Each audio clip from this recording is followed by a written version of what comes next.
साथियों, मैं आपका दोस्त आपका साथी शिवम चौहान गुरुकुल क्लास पर आपका हार्दिक स्वागत करता हूं और आशा करता हूं आप सभी बहुत अच्छे होंगे और आपकी तैयारी बहुत अच्छी चल रही होगी। जैसा कि आप सभी जानते हैं, इससे पहले वाली क्लास में हमने पुरस्कार का एक भाग कंप्लीट किया था। अब ये पुरस्कार की क्लास का दूसरा भाग है, यानी कि पार्ट 2 है। इसमें हम पुरस्कार को फिनिश कर लेंगे। इससे पहले मैं आपको विश्व स्तर के पुरस्कार पढ़ा चुका हूं। जो पुरस्कार भारत से बाहर दिए जाते हैं उनके बारे में हम पढ़ चुके हैं। इस क्लास में हम राष्ट्रीय पुरस्कार पढ़ेंगे जो भारत के अंदर ही दिए जाते हैं, यानी कि भारत सरकार का कोई न कोई मंत्रालय या कोई संगठन उनको देने का काम करता है, यानी कि राष्ट्रीय पुरस्कार हम इस क्लास में पढ़ेंगे। इससे पहले हमने जो विश्व स्तर के पुरस्कार हैं जो भारत से बाहर दिए जाते हैं वो पढ़ लिए हैं।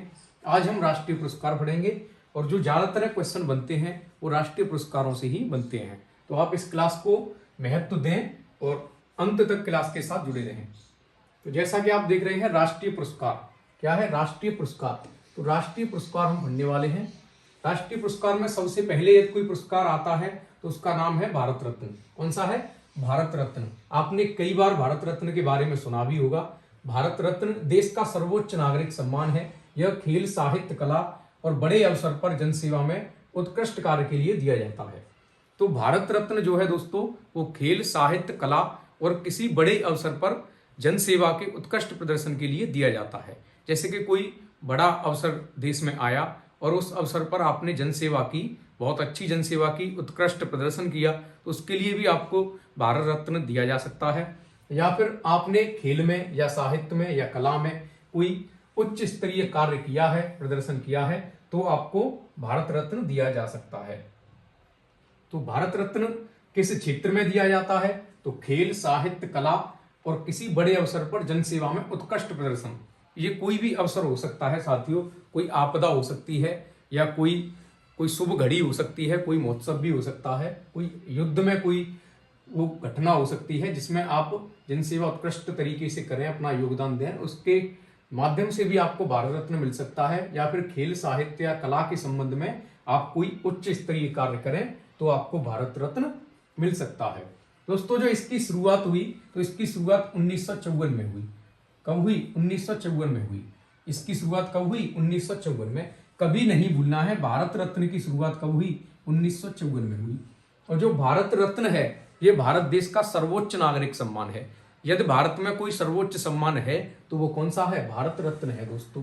देश का सर्वोच्च नागरिक सम्मान है भारत रत्न। यदि मैं आपसे कहूं कि विश्व का सर्वोच्च सम्मान कौन सा है, तो मैंने आपको बताया था नोबेल प्राइज। नोबेल प्राइज अब 6 क्षेत्रों में दिया जाता है। शुरुआत में 5 क्षेत्रों में दिया जाता था। अगर मैं आपसे पूछूं नोबेल की स्टार्टिंग किस वर्ष हुई, तो कौन कौन से मेरे साथी इसका जवाब दे सकते हैं? नोबेल प्राइज की जो स्टार्टिंग है वो किस वर्ष हुई? नोबेल प्राइज किस वर्ष से स्टार्ट हुआ? तो क्या बताएंगे दोस्तों? 1901 से नोबेल प्राइज की स्थापना हुई, यानी कि नोबेल प्राइज को दिया गया कब? पहली बार 1901 में। इसी प्रकार भारत रत्न की जो स्टार्टिंग हुई है वो 1954 से हुई है। कब से हुई है? 1954 से हुई है। ये बात आपको कभी नहीं भूलनी है। प्रथम प्राप्तकर्ता नहीं भूलने हैं। तो प्रथम प्राप्तकर्ता डॉक्टर सर्वपल्ली राधाकृष्णन और सी राजगोपालाचारी और डॉक्टर चंद्रशेखर वेंकट रमन, ये तीनों ही प्रथम प्राप्तकर्ता हैं भारत रत्न के। कौन कौन है? तो डॉक्टर सर्वपल्ली राधाकृष्णन, सी राजगोपालाचारी और डॉक्टर चंद्रशेखर वेंकट रमन। अब बात आती है भैया ये कब दिया जाएगा? तो इसको 26 जनवरी यानी कि गणतंत्र दिवस के अवसर पर राष्ट्रपति द्वारा दिया जाता है, प्रधानमंत्री के परामर्श पर। तो आप ये चीजें कभी नहीं भूलेंगे। किसके द्वारा दिया जाएगा? तो राष्ट्रपति द्वारा दिया जाएगा। जो भारत देश के राष्ट्रपति हैं उनके द्वारा इस पुरस्कार को दिया जाएगा। और किस अवसर पर दिया जाएगा? तो गणतंत्र दिवस के अवसर पर दिया जाएगा। और सिफारिश किसकी होगी? तो प्रधानमंत्री की सिफारिश, यानी कि प्रधानमंत्री के परामर्श पर राष्ट्रपति गणतंत्र दिवस के अवसर पर भारत रत्न दे रहे होंगे देश के नागरिकों को। तो इसकी शुरुआत 1954 में हुई। दिया कब जाएगा? गणतंत्र दिवस पर। किसके द्वारा? राष्ट्रपति द्वारा। किसकी सलाह पर? प्रधानमंत्री की सलाह पर। और प्रथम प्राप्तकर्ता ये हैं। अगर मैं इसकी वरीयता की बात करूं, इसकी ये चीज आपको नहीं भूलनी है, वरीयता। तो भैया वरीयता क्या है? वरीयता इसकी आपको कभी नहीं भूलनी है। तो वरीयता के मामले में 7वीं पदवी है। कौन सी? 7वीं सबसे बड़ी पदवी है। भारत रत्न की पदवी भारत में 7वीं सबसे बड़ी पदवी है। यानी कि जिस व्यक्ति को भारत रत्न मिल जाएगा वो भारत का 7वां सबसे बड़ा व्यक्ति होगा, यानी कि उसका पद 7वें नंबर का माना जाएगा भारत में। जैसे कि आप सभी देखते हैं, सबसे बड़ा पद किसका होता है? राष्ट्रपति का, उसके बाद उपराष्ट्रपति, उसके बाद प्रधानमंत्री, उसके बाद राज्यपाल, उसके बाद आपके CJI यानी कि चीफ जस्टिस ऑफ इंडिया, उसके बाद लोकसभा अध्यक्ष, तब आपका भारत रत्न प्राप्त करता। जिस भी व्यक्ति को भारत रत्न मिलेगा उसका भारत में 7वां स्थान होगा, यानी कि सात बड़े पदों में शामिल होगा। कौन? जिसको भारत रत्न मिल जाएगा। तो कभी भी आपसे पूछा जाए वरीयता में भारत रत्न का स्थान क्या है, तो 7वां स्थान है वरीयता के अंदर। ये चीज आपको नहीं भूलनी है। और ये जो मेडल आप देख रहे हैं, इसमें देखिए किसी भी तरह की कोई इनाम राशि नहीं दी जाती है।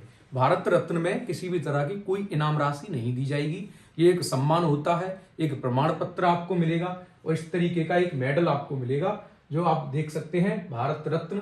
इस पर दूसरी साइड आप देखेंगे तो उसमें एक अशोक का चित्र होता है। किसका? तो ये भी बात आपसे कभी कभी पूछ ली जाती है। अशोक का चिन्ह भारत रत्न का जो मेडल मिलता है उस पर होता है, और एक दूसरी तरफ ये भारत रत्न लिखा होता है।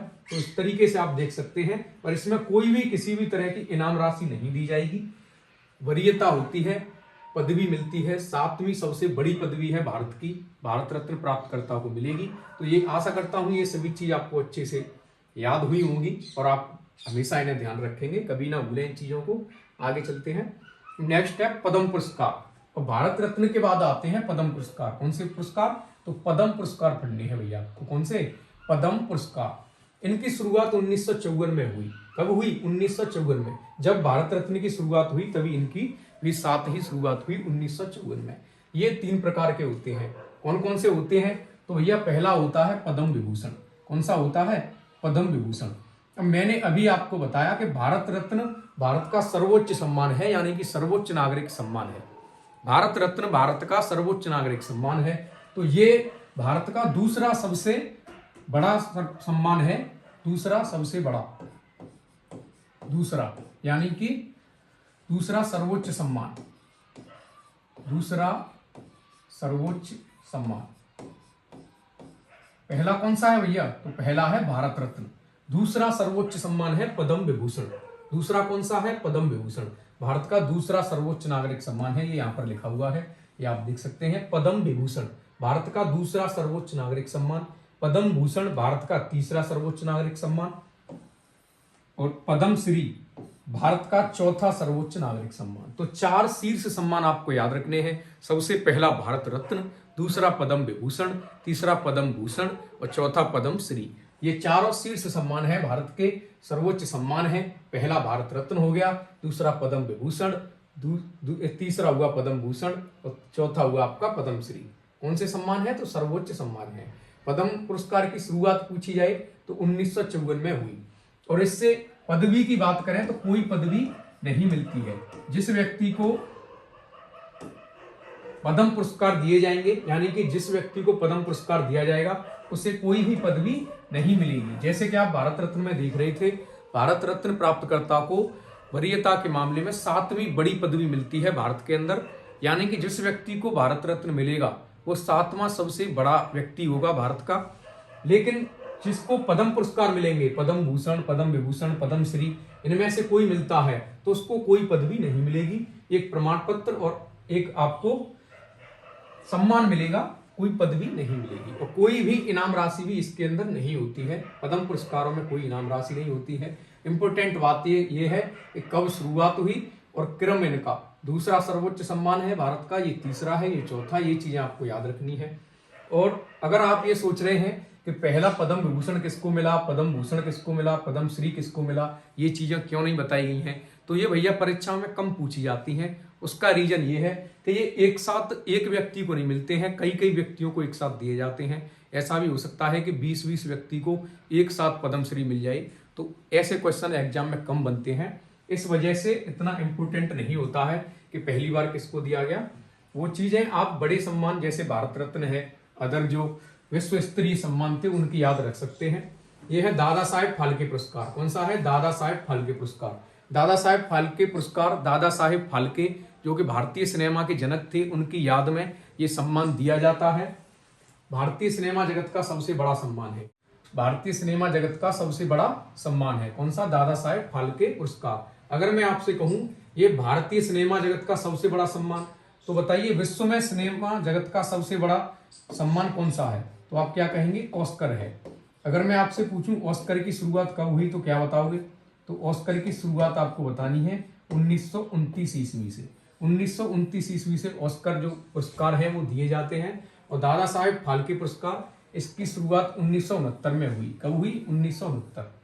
1969 से दादा साहेब फाल्के पुरस्कार दिए जाते हैं। प्रथम प्राप्तकर्ता देविका रानी। कौन है? देविका रानी, जो कि प्रथम महिला भी है। अगर पूछा जाए कि दादा साहेब फाल्के प्राप्त करने वाली प्रथम महिला कौन है, तो देविका रानी है। 1969 में मिला। वीरेंद्र नाथ सरकार 1970 में मिला, एक साल बाद ही इनको मिला। अगर इनाम राशि की बात करें, इनाम राशि कितनी दी जाती है? कई बार परीक्षा में पूछा गया इनाम राशि। तो इनाम राशि में भैया 10 लाख रुपए नगद दिए जाते हैं। कितने? 10 लाख नगद। 10 लाख रुपए नगद दिए जाते हैं। एक शॉल दी जाती है और स्वर्ण कमल दिया जाता है। स्वर्ण कमल दिया जाएगा और एक शॉल और 10 लाख रुपए नगद दिए जाएंगे। किसमें? दादा साहेब फाल्के पुरस्कार में। ये इनाम राशि कई बार परीक्षाओं में पूछी गई है, आशा करता हूं आप कभी नहीं भूलेंगे। तो इस 2-3 चीज इंपॉर्टेंट है। दादा साहेब फाल्के कब शुरू हुए? तो 1969 में। प्रथम प्राप्तकर्ता कौन है और इनाम राशि कितनी है? तो 10 लाख है। ये चीजें आपको नहीं भूलनी है। इस तरह की ये ट्रॉफी भी दी जाती है, ये आपको देख सकते हैं एक बार यहाँ पर। और आगे चलते हैं।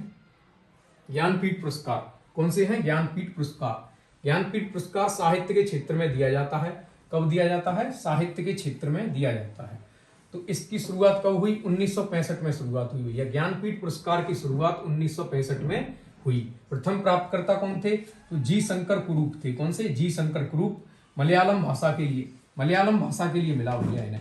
जो ज्ञानपीठ पुरस्कार मैं आपको बता दूं, टोटल 22+1 भाषा के लिए दिया जाता है। 22+1 आपको याद रखना है। 22 वे भाषाएं जो 8वीं अनुसूची में वर्णित हैं। जैसा कि सभी बच्चे जानते हैं 8वीं अनुसूची में कितनी भाषाओं का वर्णन है? पहले 14 भाषाएं थी, लेकिन 8 बाद में जुड़ी। तो टोटल कितनी भाषाएं हैं? 22। तो जो 8वीं अनुसूची में 22 भाषाएं हैं उनके लिए दिया जाएगा। और एक इसमें कौन है? एक इंग्लिश और यानी कि अंग्रेजी भाषा में भी दिया जाता है। तो 22+1 आपको याद रखना है। इंग्लिश में दिया जाएगा और 22 वे भाषाएं जो 8वीं अनुसूची में वर्णित हैं उन सभी के लिए दिया जाएगा ज्ञानपीठ पुरस्कार। तो जी शंकर कुरूप को पहला ज्ञानपीठ पुरस्कार मिला साहित्य के क्षेत्र में। किस भाषा के लिए मिला? तो मलयालम भाषा के लिए मिला। ये बात भी आपको नहीं भूलनी है। इनकी जो शुरुआत है वो 1965 में हुई। अब बात इनाम राशि की आती है। किसकी? इनाम राशि की। कई बार परीक्षाओं में पूछी गई है कि ज्ञानपीठ पुरस्कार के अंदर कितनी इनाम राशि दी जाती है? तो 11 लाख रुपए नगद आपको दिए जाते हैं। ज्ञानपीठ पुरस्कार के अंदर 11 लाख रुपए की इनाम राशि दी जाएगी। नेक्स्ट है ध्यानचंद पुरस्कार। कौन सा? ध्यानचंद पुरस्कार खेलों में जीवन भर की उपलब्धियों के लिए दिया जाता है। जो ध्यानचंद पुरस्कार है वो खेलों में जीवन भर की उपलब्धि के लिए दिया जाएगा। ऐसा नहीं होगा कि 1 साल के प्रदर्शन के आधार पर यह पुरस्कार दिया जाए।